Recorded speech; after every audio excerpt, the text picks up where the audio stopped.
Bueno, muy buenas tardes. Muchísimas gracias a todos por venir al Festival Oiga Mirelea, por permitirnos a mi compañero Eliezer Bermeo y a mí, Santiago Cruz, ambos periodistas del país, por tener la oportunidad de presentar hoy a Gabriela Wiener. Espero haberlo pronunciado bien porque sé que te pronuncian el apellido de muchas formas. Bueno, Gabriela es escritora peruana. Hace parte de la generación de cronistas que han narrado el continente como Julio Villanueva Chang, Daniel Tittinger, Marco Avilés, Leila Guerriero. Pero se podría decir que Gabriela practica el poliamor con otros géneros literarios, ¿no? Además de crónica, hace teatro, hace ensayo, hace poesía. Y su más reciente libro es Huaco Retrato, ¿no? Que es una mezcla de muchos géneros y en donde también experimenta con la novela. Es una historia familiar, la historia de un abuelo, un tatarabuelo, de la que Gabriela no se siente nada orgullosa. Y también es la historia de América Latina, ¿no? Del colonialismo, de la migración, del racismo. Y es una historia familiar de Gabriela que termina siendo la historia de todos nosotros. Yo quería empezar la charla, Gabriela, hablando de tus orígenes. En el libro hablas de tu padre, que es periodista, que es escritor, que es de izquierda, que estuvo preso, que fue rebelde. Te quería preguntar qué tanto influyó él para que tú decidieras ser escritora y cómo decide Gabriela ser escritora. Hola, ¿qué tal? Hola a todas, todos y todes. Encantada de estar aquí.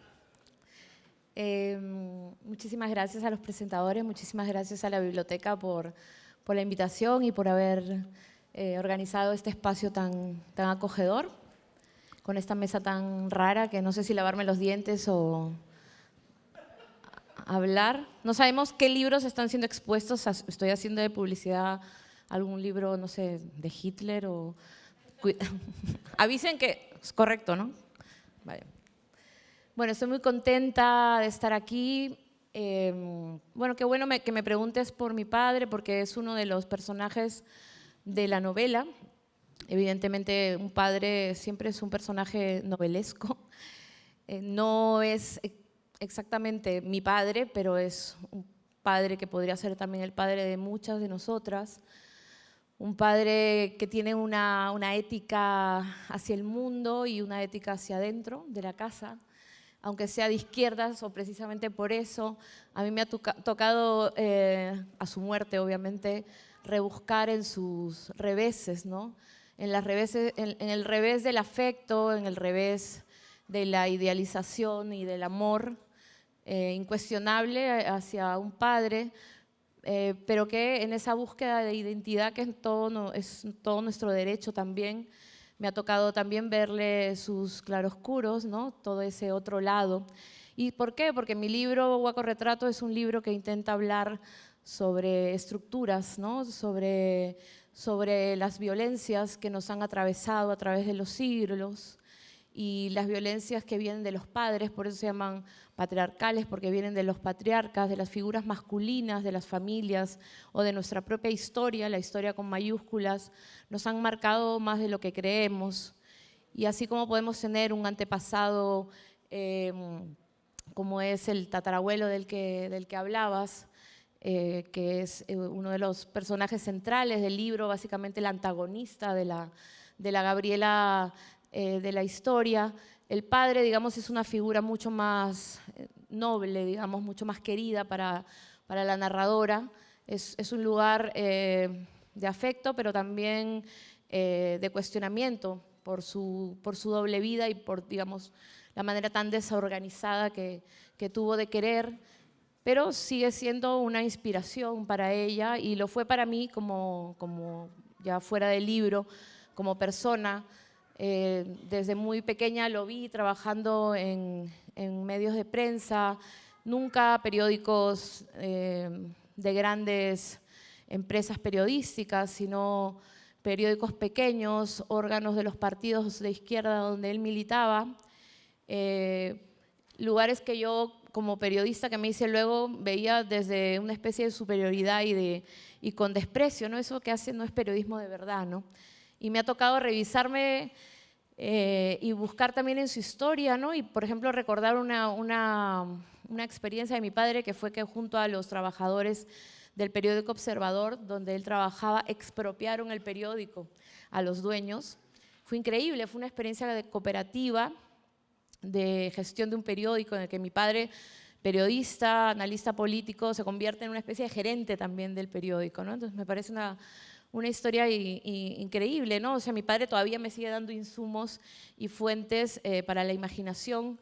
Cada vez estoy mucho más mi padre, cada vez estoy mucho más idealista, romántica, en el sentido de pensar en la revolución, en pensar en la transformación. Supongo que es porque me acerco a la muerte o a la vejez, que ya me puedo permitir esa radicalidad también de vivir, que es bastante interesante. Y bueno, yo siempre lo había tenido a él, como siempre miramos solo a los hombres, ¿no? En nuestras familias también como, oh, el referente, oh, la inspiración, es él, ¿no? A él es el periodista más o menos reconocido, aunque sea un outsider del periodismo y un rojo comunista. Pero luego con el tiempo, y de hecho en Guaco Retrato también empieza a aparecer esa idea de por qué siempre estamos hablando del padre, siempre estamos hablando del referente masculino de nuestras familias, del patriarca, etcétera. ¿Y qué pasa con las mujeres? ¿Dónde están, no?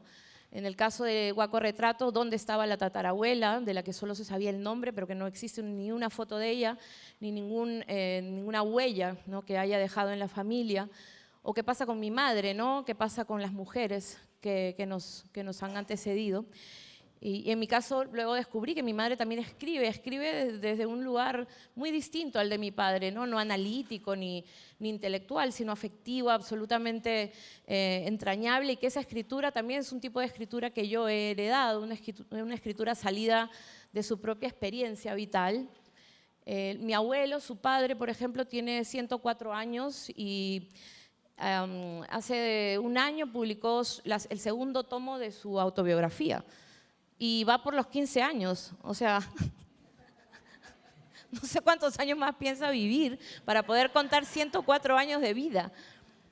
El primer tomo tenía como 400 páginas, él avanzó, pero llegó hasta los 5 años de vida. Entonces lo ves ahí con su computadora súper vieja, y también vengo de ese abuelo escritor, ¿no?, con un nivel de detalle. Todo lo que últimamente he entendido sobre la escritura tiene que ver con estos personajes que no se les llaman escritores, ¿no? Que son toda esta, digamos, esta literatura oral, ¿no?, toda esta tradición que no forma parte de la tradición ilustrada, que es lo que se reivindica en esta suerte de institución que es la literatura de los libros, de las bibliotecas, de los nombres reconocidos. Y me gusta reivindicar esa ancestralidad, me gusta reivindicar la imaginación como una forma de construir historia que ha sido demolida o ha sido borrada. En el caso de Guaco Retrato hay claramente una oposición, ¿no?, a una historia que se ha contado en efecto a través de libros, como el libro de Charles Wiener del supuesto tatarabuelo de la protagonista, o los libros que puede haber escrito mi padre, autofinanciados por supuesto, sobre, qué sé yo, los corruptos del gobierno, pero que también toca ver, ¿no?, esa otra literatura que somos capaces de hacer y sentir en nosotras, ¿no? Cuando yo estoy con gente y la mayoría de mujeres que me rodean, disidencias, etcétera, que me preguntan cómo se hace para convertirse en escritora, siempre tienen la misma inseguridad que yo tenía. Esto que hago no es literatura, esto que hago no es escritura, o a quién le importa mi vida, ¿no? Y es precisamente esa institución, ¿no?, de la que desconfío, o a la que ahora mismo me interesa mucho interpelar, porque a mí me ha hecho sentir muy oprimida, ¿no?, la literatura como academia, como canon, como institución ilustrada y excluyente de una élite nada más, porque si se dan cuenta es como, ¿quiénes son los que siempre escriben, ¿no? ¿De dónde vienen, ¿no? ¿Qué comen? ¿De qué color es su piel, ¿no? Pero en realidad hay una escritor dentro de cada una de nosotras. ¿Y por qué no vamos a poder escribir sobre la experiencia? ¿Y por qué la experiencia escrita no puede ser literatura? Una de las preguntas que se hacen en algunos de los colectivos que ahora mismo militan, trabajan, activan contra el racismo, por ejemplo, en Argentina. Tiene una pregunta muy buena, ¿no? ¿A cuántos escritores marrones has leído en tu vida, ¿no? Y acá podríamos hacer también la pregunta de a cuántos escritores o escritoras negras has leído en tu vida, tú, de Cali, Colombia, ¿no? Y son algunas de las cosas en las que he estado pensando y que de pronto me han empezado a rodear desde que publiqué Guaco Retrato.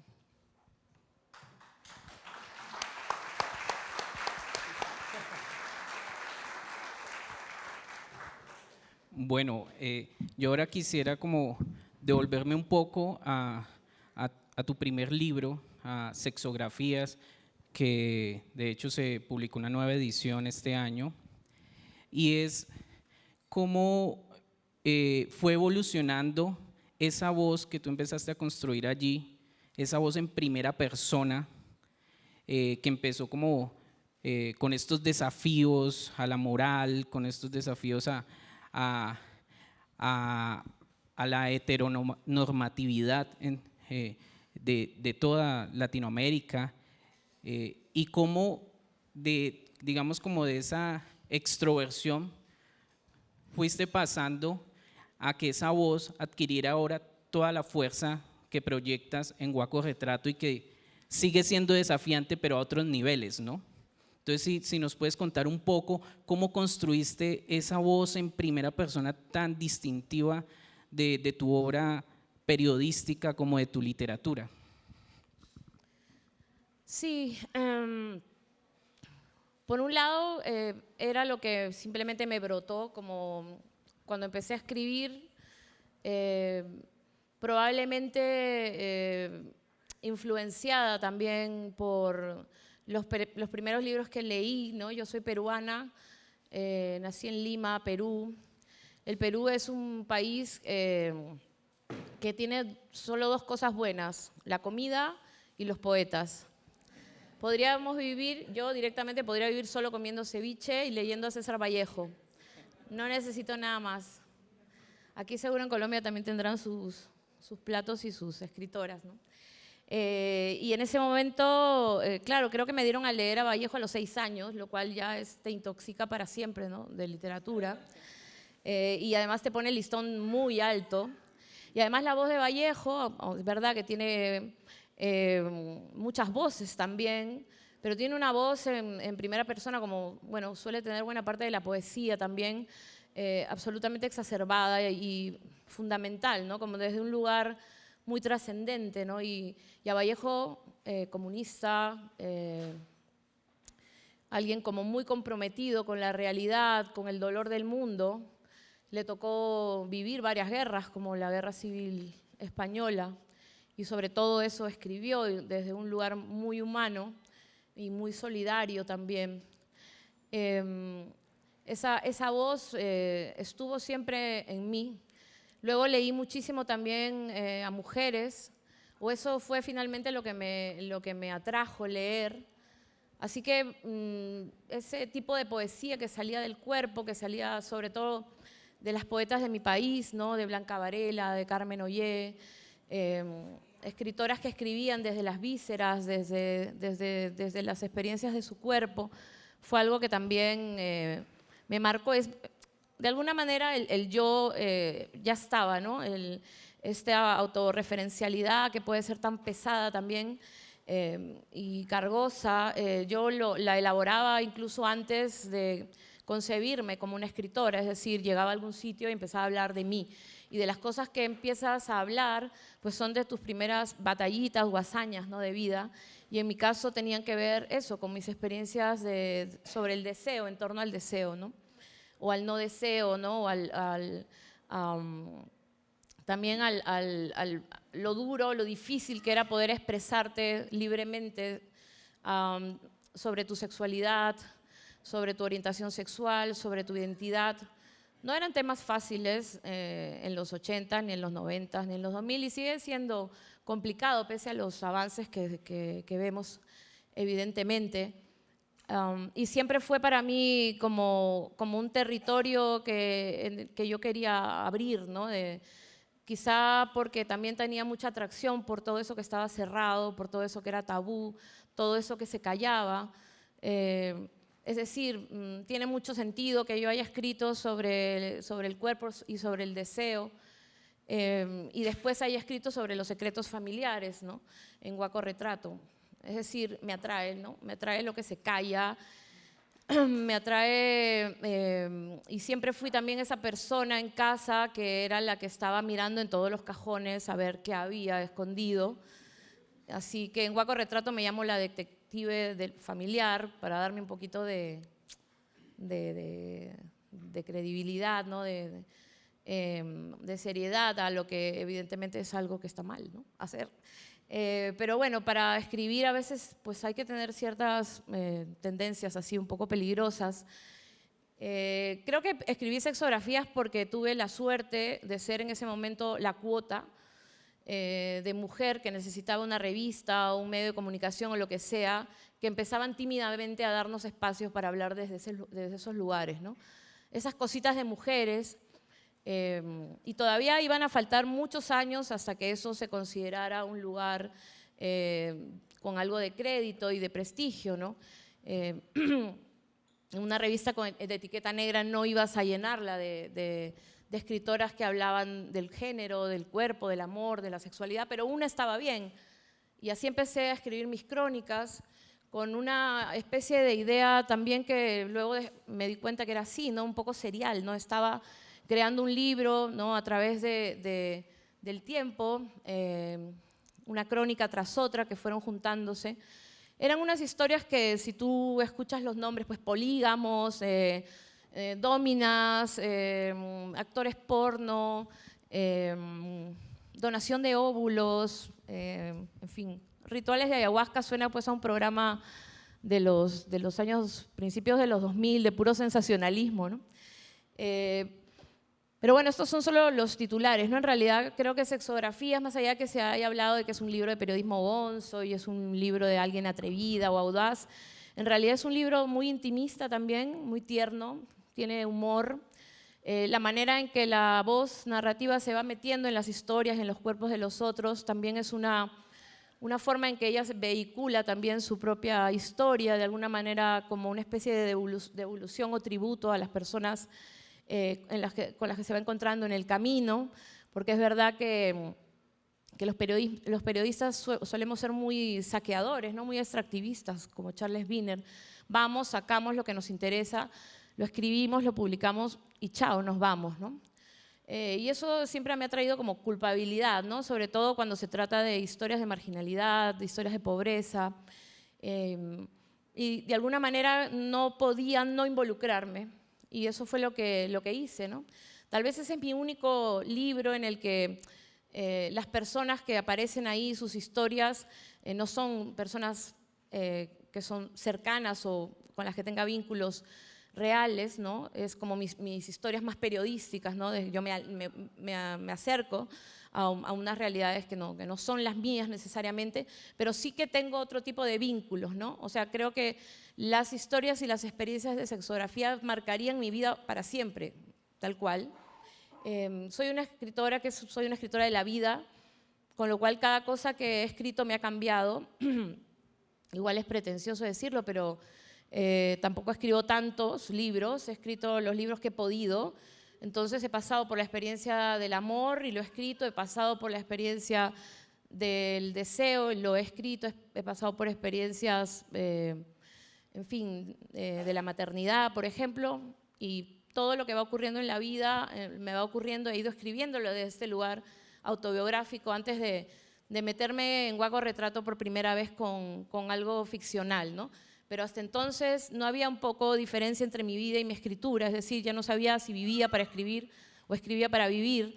En todo caso, eran como dimensiones que se retroalimentaban constantemente. Además, mucho de eso tiene que ver las condiciones materiales en las que producimos y escribimos los autoras, que es básicamente tenemos que ganarnos el pan y tenemos que comer. Entonces, yo he trabajado durante muchos años escribiendo a destajo como periodista, como dice la cronista María Moreno, en la zona franca de la literatura, en estos lugares donde podemos un poco hacer algo de columnismo, donde puedes escribir un discurso, donde puedes hacer una nota o una crónica. Y con todo eso, luego he podido escribir mis libros. Es decir, no podemos pensar que todo eso es como, y siempre lo digo en todos mis talleres, ¿no? Ya está, hiciste eso, eso ahora es basura.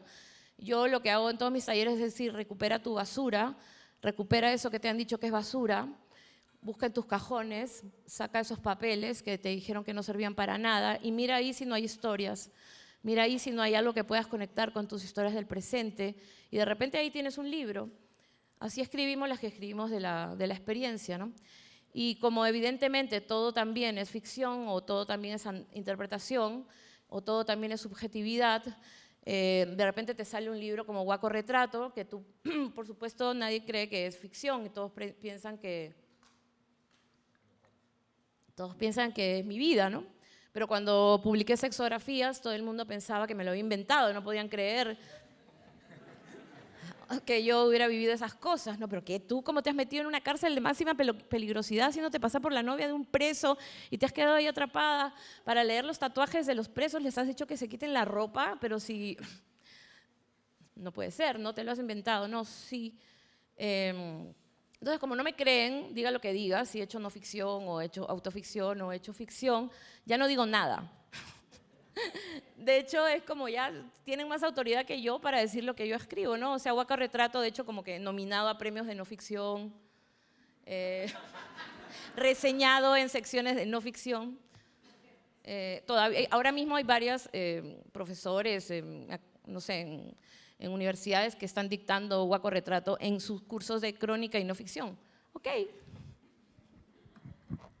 Gabriela, justamente leyendo Guaco Retrato y en esa duda de que es ficción o si es realidad, yo me ponía un poco en tus zapatos cuando leía el libro. Yo decía, bueno, si yo escribiera esto, tuviera la valentía de hacer lo que hace Gabriela, porque al hablar del yo, también habla de personas cercanas que se quieren, tu esposo y tu esposa, ¿no? Por ejemplo, en Guaco Retrato tú confiesas una infidelidad, no sé si sea ficción o no, eso ya dejémoslo ahí en la imaginación. Pero cuando se habla desde el yo a veces se expone a gente que uno quiere. No sé si te cuesta, si lo piensas dos veces en el libro, haces esa pregunta, ¿yo por qué cuento esto? Y si te ha traído consecuencias con esas personas tan cercanas que se quieren. Bueno, a lo mejor lo que acabas de decir me va a traer consecuencias. Lo estamos saliendo en la televisión.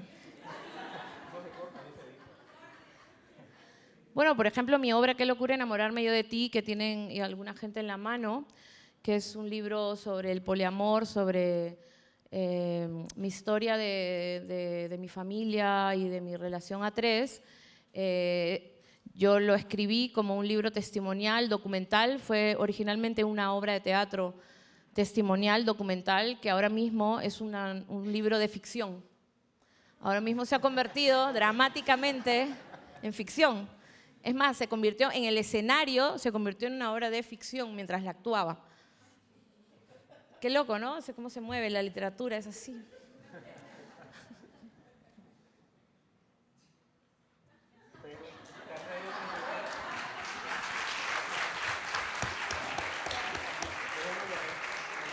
Ah, ustedes quieren chisme, quieren chisme. Ese problema, que luego ya es telenovela. Es una pregunta para respuestas cortas. Excelente. Bueno, yo ahora quisiera retomar un poco tus libros anteriores en Llamada Perdida. Vuelves y haces como un elogio del yo, pero hay algo muy particular y que tiene que ver sobre todo con una posición que se ha construido, digamos, históricamente, del escritor como una suerte de personaje superior para juzgar todo aquello a lo que se refiere, mientras que tú haces es la reivindicación de ese narrador o esa narradora desde la imperfección, ¿sí? Y de algún modo de construir una obra en la que no surge eso que, digamos, nosotros aquí como periodistas lo vemos a diario, y es que normalmente hay un periodismo que tiende a juzgar la sociedad, a asumirse como juez, cuando simplemente somos mensajeros, ¿no? Y mensajeros igual de imperfectos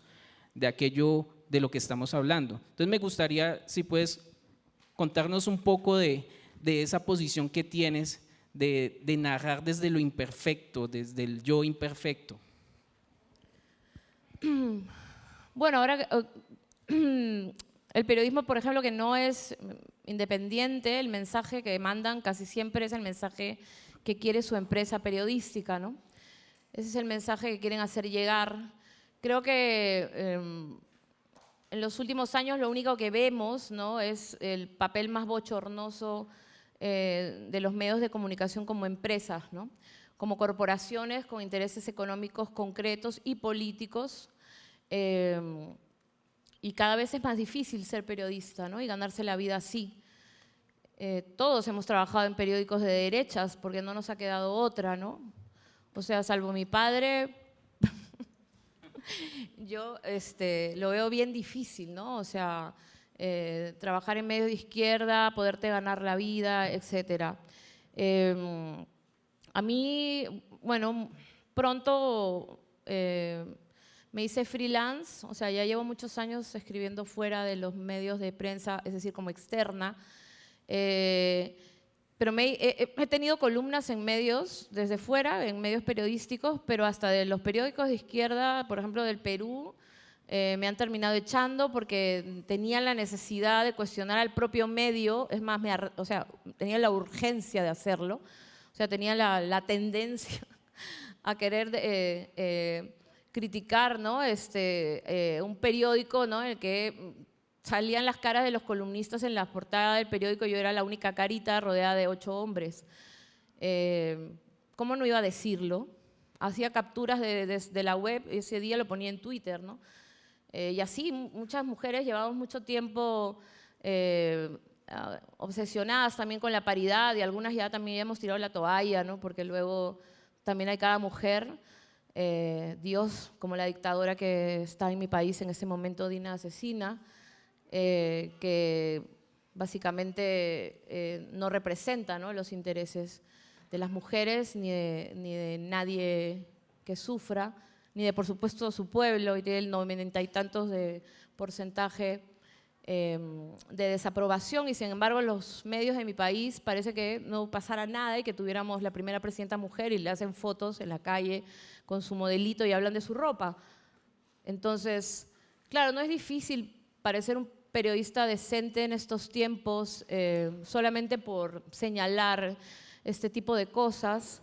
Yo lo intento, o sea, intento que de alguna manera yo no hago una escritura que está ahí, como dice Marta Sanz, hay que desinmismar la literatura, ¿no? Hay que sacarla de esta idea de que todo responde a la lógica del texto y al lenguaje y solo responde por su propia, la literatura por la literatura.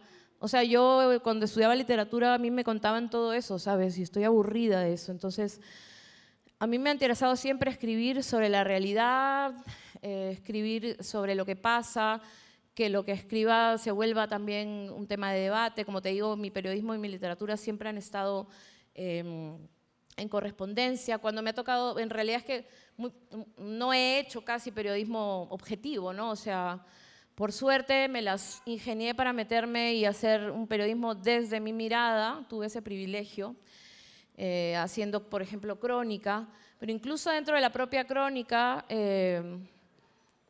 allí también, ¿no?, es un lugar donde puede ser un perfecto lugar de narcisismo, ¿no? Y no necesitas usar el yo, ¿ah?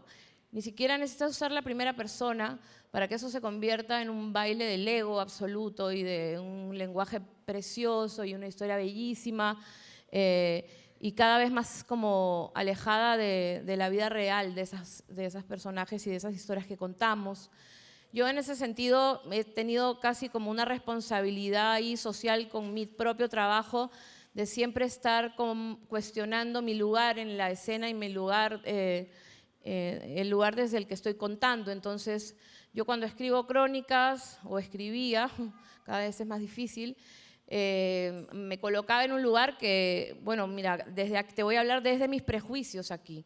yo he venido con estos prejuicios, he sido criada tal, tengo estos privilegios, tengo esta falta de privilegios y tengo estos prejuicios y es con estos con los que te voy a mirar, ¿no? Entonces siempre he tratado de incluir como un detrás de cámara en la propia historia, un poco para ir incluso demoliendo mis propias seguridades, ¿no? Mis propias verdades, las cosas que afirmo como periodista o como cronista en el texto. Me parece algo urgente que siempre hay que hacer, y eso a maestros cronistas le parecía que era más bien egocéntrico, ¿no? O sea, ay, ¿cómo te puedes meter en una historia? Pero yo tenía otra forma de verlo. A mí sí me ha parecido que lo justo, ¿no? es contar desde dónde estás, ¿no? ¿Quién está contando esto, ¿no? Por ejemplo, Kapuczynski, grandísimo periodista, no nos contó lo que hacía, ¿no? Y lo tuvimos que descubrir después. Entonces, pues ahora podemos disfrutar de sus historias con la conciencia de que estamos leyendo unos cuentitos maravillosos que tienen una gran parte de no ficción y de vivencia de lo que vio en las guerras y en todos los territorios donde estuvo, pero que gran parte de cosas se las inventó, ¿no? Pero no lo advirtió. Y así, ¿no? O sea, en periodismo nos encontramos con todas estas contradicciones. Ahora, cuando escribo mis libros, además, una de las cosas que sostengo siempre es que me gusta abrazar mis contradicciones, ¿no? Sobre todo cuando escribo cosas que tienen que ver con mi opinión política o mi mirada del mundo. Bueno, intento que se vea la realidad como es, ¿no? Y creo que la literatura lo permite, ver toda la complejidad de las cosas, ¿no? No es tan fácil, digamos, ¿no? Si coges Guaco Retrato, en realidad no sabes qué hacer con el padre, no sabes qué hacer con el abuelo, con el tatarabuelo, no sabes qué hacer con la protagonista, ¿no?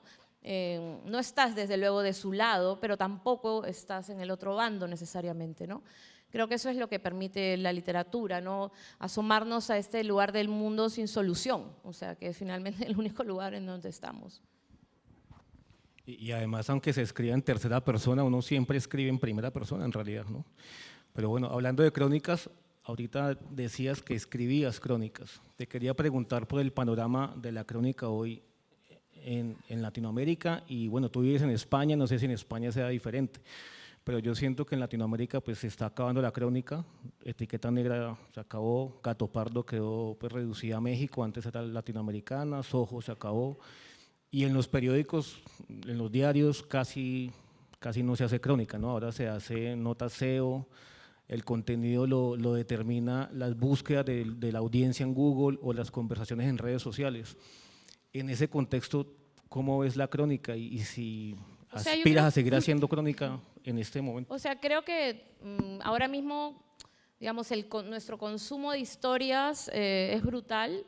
Creo que la base de las historias que, por ejemplo, consumimos en streaming, en las plataformas, que son ahora mismo lo que más raya absolutamente y la gente está enganchadísima a eso, en la base de eso hay crónicas. En los podcasts que escuchamos también, como especie de fiebre que hay, en la base del podcast hay crónicas o literatura, ¿no? Porque la crónica es una especie de literatura también. No creo que haya, bueno, fue como una estrategia, creo que darle tanta especificidad a la crónica, pero la crónica es una cosa híbrida, en realidad se mezcla con todo, ¿no? Si te pones así en un plan como, ay, voy a encontrar la crónica, pues igual sí vas a sentir ese vacío. Te recomendaría, si te sientes vacío, pues que hay un libro que se llama Criaturas Fenomenales, que han editado una chilena y una española, que es solo de crónicas escritas por mujeres desde el año 2000, me parece. Entonces son todas crónicas escritas por mujeres, casi todas son feministas, de violencias, de opresiones, de identidad, bueno, en fin, como que todo lo que vemos en la última ola de luchas, y ahí encuentras grandísimas crónicas de mujeres cronistas, por ejemplo. Pero mi idea es que la crónica está presente en todos lados. De hecho, muchos de los cronistas de los años 2000 y tantos, compañeras, compañeros, se dedican a hacer guiones para Netflix, o sus libros se los compran para hacer historias documentales o series documentales en estas plataformas. Es decir, yo creo que no hay nada de qué preocuparse. Lo único es que pues, otros son los que se vuelven ricos, ¿no? nunca somos nosotras, pero bueno, seguiremos pidiendo plata.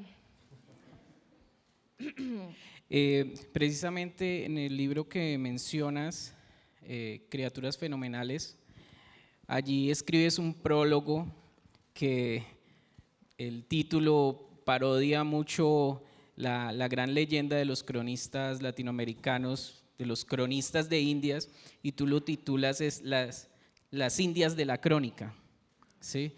Y cuentas un poco lo que ha sido ser una cronista en una tierra que tiene ciertos patriarcas de la crónica.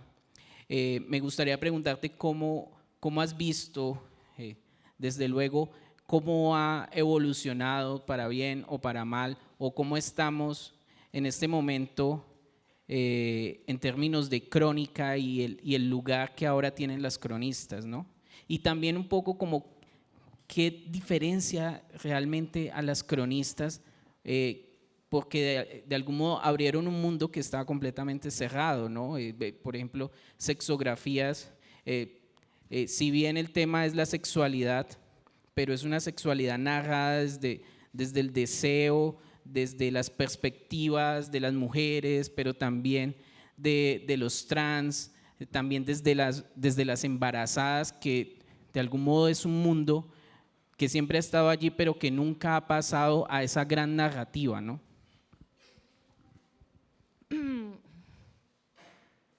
Bueno, yo creo que una vez más no trataría como de separar a las cronistas de las escritoras, por ejemplo, o de la crónica de la literatura. O sea, lo que estamos viendo claramente en los últimos años es que gracias al empuje de los movimientos de lucha, de liberación, feminista, antirracista, etcétera, anticapitalista, se empujan que nuevos sujetos aparezcan y que nuevas voces sean escuchadas y leídas. Es decir, grandísimas escritoras hemos tenido siempre, cuando Gabo, ¿no? Nuestro amigo Gabo, nuestro enemigo Mario, publicaban, que luego me bloquean en todos lados. Cuando publicaban, pues Clarice Lispector publicaba, ¿sabes? Y por supuesto, ustedes han oído de alguna escritora del boom, pues no, ¿no? Entonces, grandísimas escritoras han existido siempre, ¿no? Cuando Raymond Carver estaba haciendo maravillosos cuentos, este escritor norteamericano, pues Lucía Berlín, también igual de borracha y tal, también estaba escribiendo cuentos, pero recién lo hemos sabido hace pocos años. Entonces, ¿qué ha pasado? Pues que en los últimos años, con estos empujes, han empezado a recuperarse los libros, las figuras de estas escritoras y a ponerse el foco en la maravillosa escritura de mujeres que existe, ¿no? Entonces, lo que estamos viendo también es un giro, obviamente, oportunista del mercado de libros y toda su maquinaria puesta a trabajar para crear otra vez como otro boom, ¿no? Llamado así, porque todo es mercadotecnia, en torno a las mujeres escritoras, en particular las latinoamericanas.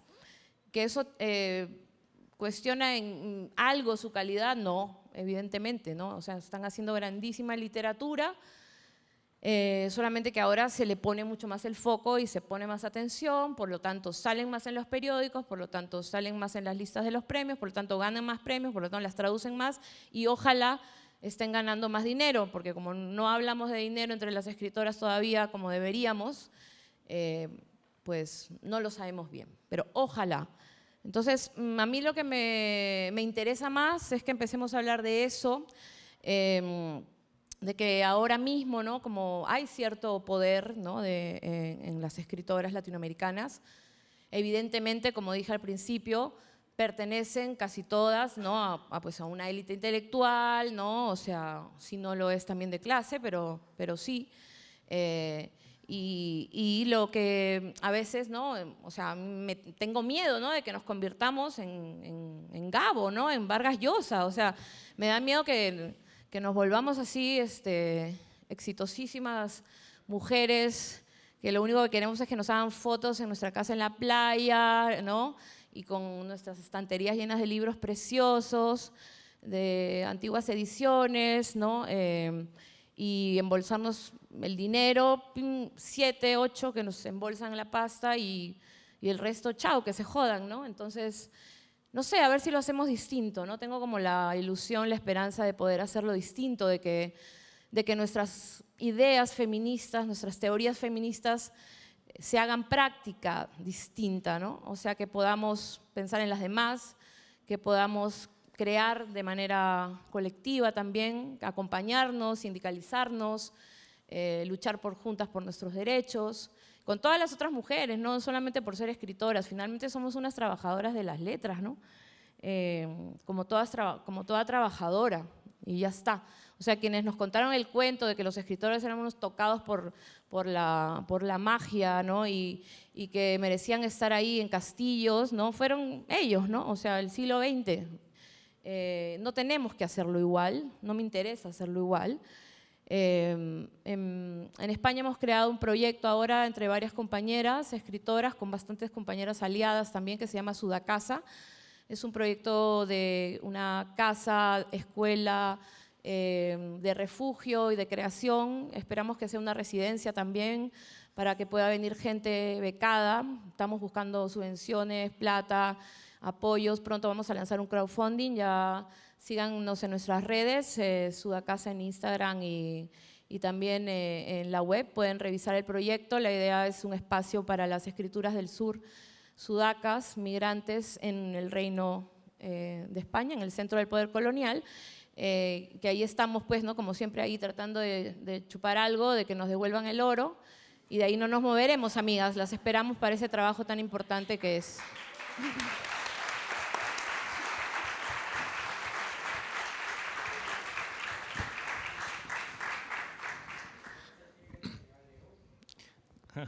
Gabriela, justamente quiero volver a Guaco Retrato, y a mí como lector una de las imágenes más potentes o de las reflexiones más potentes, yo no había pensado en eso, es cómo el colonialismo nos determina hoy nuestras relaciones, ¿no? Lo blanco es lo deseado, lo negro y lo indígena es como inferior, son como aislados, está el racismo instalado, y hablas también de descolonizar el deseo. Entonces quería que compartieras un poco con el público ese concepto y ese análisis que haces allí de cómo ese colonialismo nos marca hoy y cómo intentas tú rebelarte ante eso. Tú también migras, viajas a España, allá nos miran con condescendencia o con miedo. ¿Cómo ha sido esa experiencia tuya de migrar también y de descolonizar el deseo? Bueno, poder colonial es lo que ha pasado en mi país, ¿no? Ganó un presidente indígena, te puede gustar más o menos, pero lo eligió el pueblo, unos votos ahí, y en un año ya lo sacaron.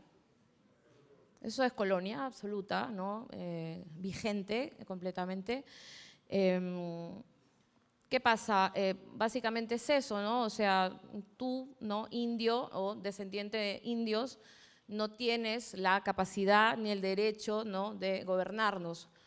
Tú, escritora, ya lo decían los hombres escritores, tú lo que escribes es literatura femenina, eso no es literatura.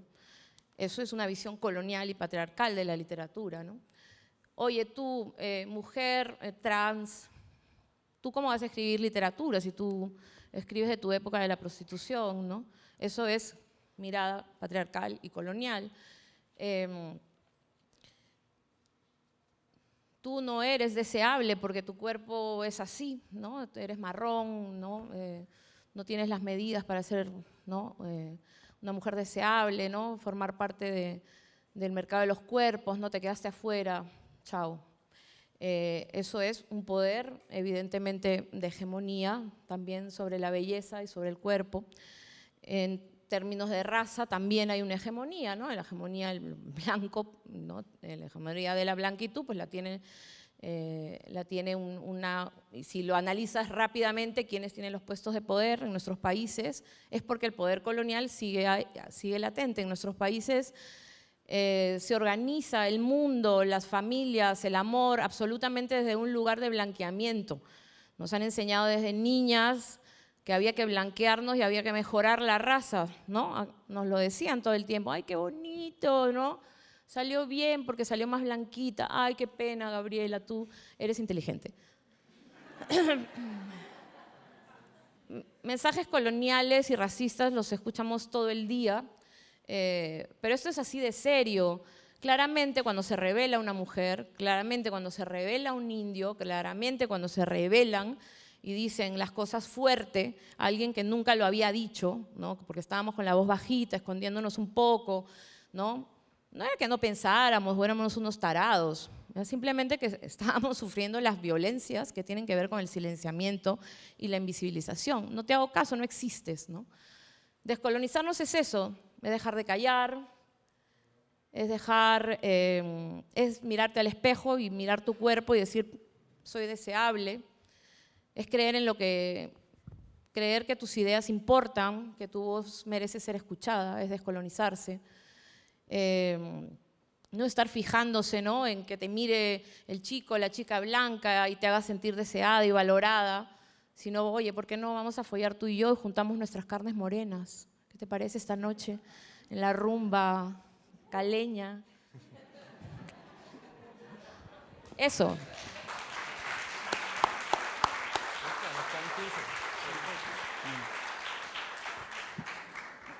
Bueno, en Sexografías hay una crónica que yo sé que todos los que han leído el libro han quedado impactados de una forma muy profunda y que tiene, además de que está bellamente escrita, una estructura magnífica a nivel narrativo, y es Trans. Allí tú empiezas a contar una historia que inicialmente parece de 4 personas y luego descubrimos que es de 2, pero donde hay una serie de identidades que tú vas poco a poco asimilando, comprendiendo entre personas trans. Y bueno, y digamos que de algún modo todos los que leen esa crónica también llegan mucho más a esa claridad en el reconocimiento de estas identidades. Me gustaría que nos hablaras un poco de esa crónica y también, no sé, que nos aconsejaras también de cómo llegar a ese nivel de comprensión para narrar las vidas de las personas con identidades diversas, que creo que es una pregunta que hoy en día es, digamos, una obligación, ¿sí?, que debemos hacernos todas las personas que queremos contar las historias de los demás. Y nos quedan 4 minutos. 4 minutos. Bueno, lo primero, que mejor esas personas se cuenten solas. Es lo mejor, yo creo, es lo más ético y de verdad va a ser lo mejor. Trans, sí, yo le tengo mucho cariño a esa crónica, debo decir. Lo hice así, de hecho, pensando un poco, la verdad, como en una estructura un poco vargallosiana. Qué vergüenza, pero de eso venimos también. Oye, escribo sobre mis padres, ¿sabes? Los odio, los amo, todo bien. No sé, folneriana, no sé, como que pensé mucho en la estructura en esa historia, porque así quería crear una intriga y esa intriga terminó siendo interesante para hablar de la identidad, ¿no? Precisamente de estas 2 vidas, de estos 2 mundos. Y esta crónica, de hecho, yo no puedo enseñar nada sobre eso, porque esa crónica, si tú la lees ahora, te parece extrañísima. Camila Sosa, en el prólogo de esta edición, de hecho, cuando habla de esa crónica, se dice, ¿no?, es que me quedo perpleja, porque los términos ahí, claro, yo lo escribí antes de que estuviéramos todas, ¿no?, las personas cis, educándonos todavía, ¿no?, en la manera de cómo las personas trans, travestis se referencian, ¿no? Entonces, básicamente, lo único, cada vez que tengas, no te digo que hagas tú la historia de una Camila Sosa, ¿no?, pero cuando tengas que referirte a ella, lo hagas bien, ¿no? Entonces hay que ver los términos, cómo se nombran, cómo se identifican, de qué manera se autodeterminan, ¿no? Y en trans, o sea, pero tiene un lado encantador, ¿no? Porque es un lado como, es como en la inocencia de todo esto del lenguaje inclusivo, están mezclados todos los términos, pero termina siendo lo más, o sea, esa historia termina siendo lo más trans, travesti que hay, ¿sabes? Porque realmente, ¿no? Crea una confusión, ¿no? Y como me dice mi hija, que un día me dijo, mamá, soy trans no binaria, ¿no? O sea, yo no me llamo así, me llamo Coco, hola, ¿qué tal? Y ya se ha cambiado su nombre, además por registro, en España se puede y lo hace, y ahora se llama oficialmente Coco en su documento, y lo ha hecho ella porque ha querido. Coco siempre dice, ¿no? Mamá, lo que nosotros queremos es confundir, ya está. Me encanta, o sea. Bueno, Bueno, muchísimas muchas gracias. gracias. Se dice que Gracias. ya tenemos que despedirnos. Nos vemos en la plazoleta central. Sí. Bueno, ahora los invitamos a la plazoleta central, a la siguiente conversación con la escritora argentina Claudia Piñeiro. No se la pierdan. Muchas gracias.